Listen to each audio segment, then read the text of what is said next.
channel Ernawati.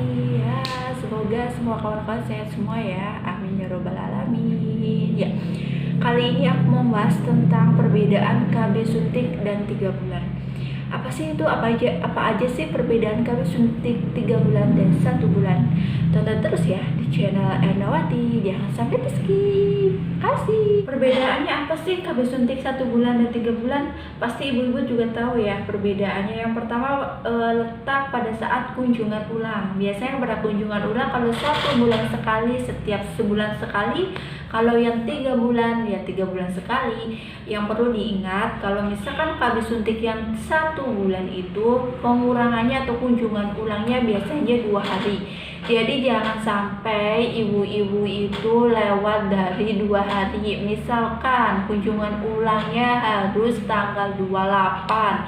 Ya, kita harus tanggal 28 yang bulannya, jangan sampai lebih dari tanggal 28. Berarti aturan habis obatnya itu tanggal 30.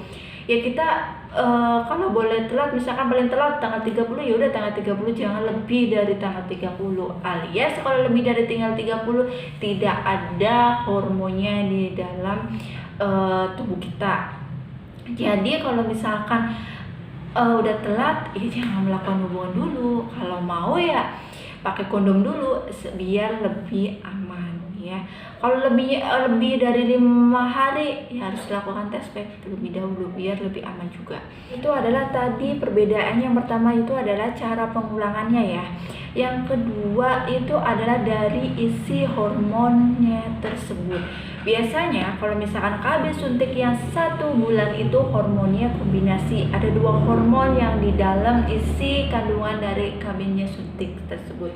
Isinya biasanya ada namanya hormon progestin dan hormon estrogen. Kalau yang KB suntik 3 bulan hanya ada 1 hormonnya, itu namanya hormon progestin ya. Itu adalah letak dari isi hormonnya atau isi dari KB suntik tersebut. Perbedaannya itu ya. Yang ketiga itu biasanya semua jenis KB pasti kan ada namanya efek samping, terus keuntungan sama atau kerugiannya. Itu adalah hal yang lumrah.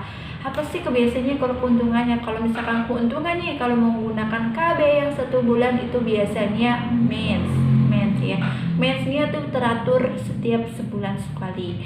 Kalau misalkan yang 3 bulan itu emang efek sampingnya itu merubah siklus menstruasi. Ada yang misalkan baru pertama kali kita suntik 3 bulan sekali, pertama kali kita suntik ya, ada 3 bulan pertama itu dia datang bulan terus gak berhenti, ada yang gak sama sekali juga ada yang cuma ngeflag juga ada. Itu adalah dari perubahan dari siklus menstruasi dari yang KB 3 bulan. Itu hal yang normal ya. Terus kalau misalkan keuntungan yang lain, kalau KB suntik yang 3 bulan itu dianjurkan, emang disarankan untuk ibu menyusui ya. Jadi tidak mempengaruhi adanya kadar dari si ASI tersebut. Kalau yang 1 bulan itu sangat mempengaruhi. Jadi malah setidaknya kayak maksudnya sedikit-sedikit ASI itu akan bakalan hilang atau tidak ada sama sekali. Itu makanya bagi ibu-ibu yang sedang menyusui tidak disarankan menggunakan KB yang 1 bulan. Makanya kalau misalkan itu ibu-ibu yang menggunakan KB 3 bulan sedang menyusui dan tidak head, itu harap sabar ya. Nanti kalau misalkan tidak menyusui boleh ganti menggunakan KB yang 1 bulan.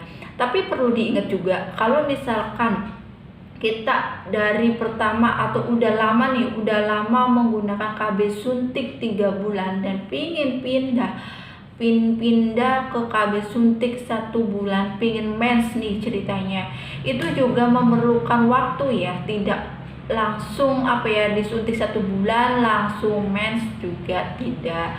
Ada yang begitu, ada yang nunggu sampai 6 bulan juga ada yang nunggu sampai 1 tahun ada yang nunggu sampai 1 tahun 8 bulan juga ada. Itu tergantung dari hormon masing-masing wanita ya.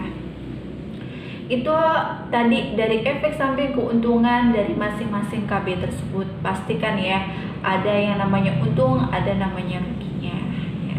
Itu perbedaannya. Selanjutnya itu adalah dari tingkat kesuburan. Biasanya kalau misalkan KB suntik yang 3 bulan tuh tingkat kesuburan atau pengembalian kesuburan itu agak lama ya. Biasanya memerlukan waktu, ada yang 6 bulan, ada yang 1 tahun, ada yang 2 tahun, bahkan lebih juga ada. Itu tergantung dari hormon wanita tersebut.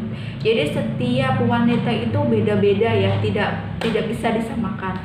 Tapi kalau misalkan KB ya suntik yang 1 bulan itu adalah proses pengembalian kesuburannya itu adalah cepat, biasanya kurang dari 3 bulan atau pas batas 3 bulan biasanya dia udah tingkat kesuburannya itu kembali normal seperti semula gitu.